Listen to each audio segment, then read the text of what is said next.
여러분 안녕하십니까. 5월 마지막 조투타임스 하이빔 뉴스 시작하도록 하겠습니다. 권영주입니다. 첫 번째 뉴스는 예측했던 게 일부 있었는데 한국日産이 드디어 철수를 결정을 했습니다. 이 부분 관련해 가지고 우리 오토타임스 오하람 뱀장이 얘기를 좀 해주겠습니다. 결정했어요? 네. 어떤 배경이에요? 결정을 했습니다. 그러니까 많은 분들이 생각하시기로는 뭔가 이제 불매운동의 그렇죠. 결과다라고 생각하시는 분들도 있으실 것 같고 뭐 당연히 코로나19의 여파도 없잖아 있기는 할 텐데요. 사실 그렇게 보기에는 어려운 게 작년부터 닛산 글로벌 자체의 실적이 굉장히 좋지 않았습니다. 이 한국닛산과 그냥 닛산 브랜드가 회계 연도가 4월부터 시작을 하거든요. 예. 그래서 2019년 4월부터 올해 3월까지 봤을 때 순손실만 7조 7천억 원에 달한다고 합니다. 만만치 않군요. 네, 만만치 않죠. 그러니까 코로나 이전부터 굉장히 큰 문제가 있었다라고 보시면 되겠고요. 물론 이렇게 글로벌 상황 자체가 어려운데 한국 시장을 보니까 불매운동으로 인해서 이미 한국닛산이라는 자체도 손실을 보고 있으니 굳이 뭐 껴안고 갈 필요가 없다라고 생각을 해서 이제 철수를 결정한 것 같습니다. 내가 예를 들어서 제가 네. 그 닛산의 최고 경영자라도 거의 7조, 8조에 가까운 손실을 봤어요. 네. 그러면 이럴 것 같아. 돈 안 되는 사업 다 접어. 부터 접어라고 했죠. 그럼 어디부터 돈 안 되는데 왜 한국이 돈이 안 되는데. 그렇죠. 그래서 한국도 철수하기로 했고요. 또 러시아 시장에서도 러시아도. 철수할 계획이라고 하고 또 인도네시아 공장, 또 스페인 바르셀로나에 있는 공장까지도 지금 문을 닫는 상황입니다.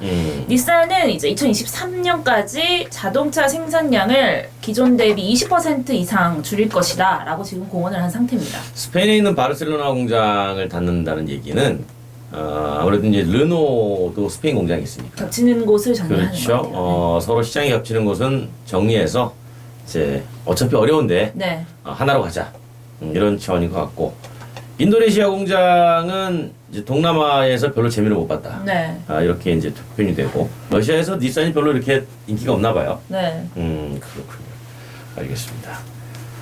지금 뭐 이런 얘기 나오더라고요.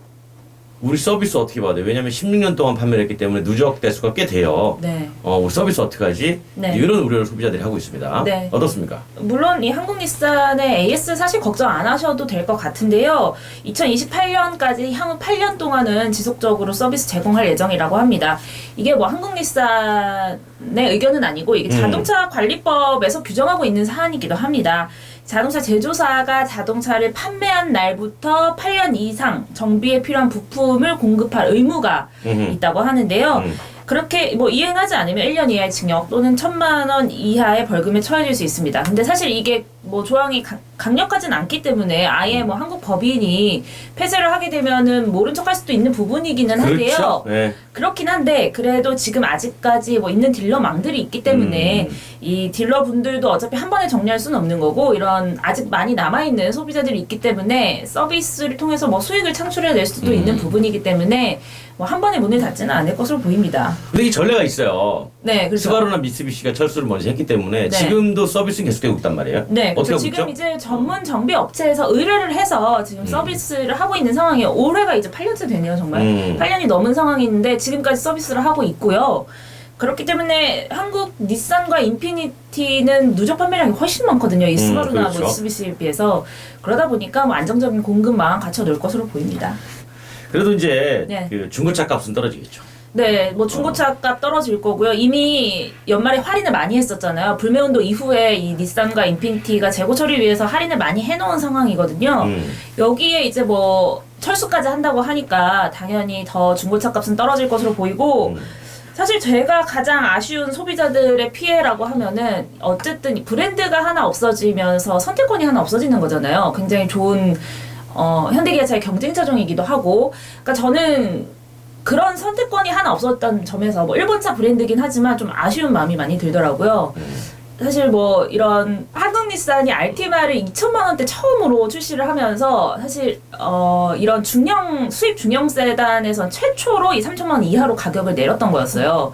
그러다 보니까 당시 일본차의 중형 세단 점유율도 굉장히 많이 늘기도 했었고 그러면서 현대기아차가 많이 긴장을 하면서 아슬란 같은 차종을 내놓기도 했었고요. 내수를 좀 경쟁하기 위해서. 사실 이런 점이 없어진다는 거, 좀 현대기아차가 긴장할 만한 뭐 경쟁 요인이 없어진다는 점, 뭐 이런 건 좀 저는 아쉬운 것 같습니다. 그렇군요. 아무튼 아쉬운 얘기였습니다. 그래요. 그러면 이제 일본차 다른 브랜드는 좀 어때요? 다른 브랜드는 한국 토요타하고 혼다 혼다가 코리아가 남아있죠. 남아있는 네. 상황인데 뭐 닛산이 지금 좀 떠나는 마당에 죄송한 얘기긴 하지만 사실 제품 경쟁력으로 봤을 때 토요타나 혼다는 좀 아직까지는 좀 짱짱하다는 느낌이 있어요. 뭐 토요타의 경우에는 렉서스 브랜드가 잘 받쳐주고 있고 혼다의 경우에도 어코드나 뭐 파일럿 오디세이가 좀 경쟁력 있는 제품들이 많기 때문에 닛산보다는 아직 이 소비층이 조금 탄탄하다고 보이기 때문에 철수 가능성은 아직까지는 없는 것 같습니다. 렉서스가 요즘 다시 올라온다는 얘기가 있어요. 네. 그거 뭐 직접 들었죠? 네, 그렇죠. 관계자로부터. 네. 그 머니 싹싹 올라온다. 네, 뭔가 이런 대체 불가능한 제품 경쟁력이 있으면 어쨌든 다시 올라오는 것 같은데 닛산이 사실 이게 너무 국산차와도 겹치는 부분이 많았고 그런 부분에서 부족한 점도 없지 않아 있었던 것 같습니다. 그렇군요. 네. 알겠습니다. 자, 지금까지 한국일산의 철수와 관련해서 오토타임즈 워런 편집장이 전해드렸습니다. 고맙습니다. 감사합니다.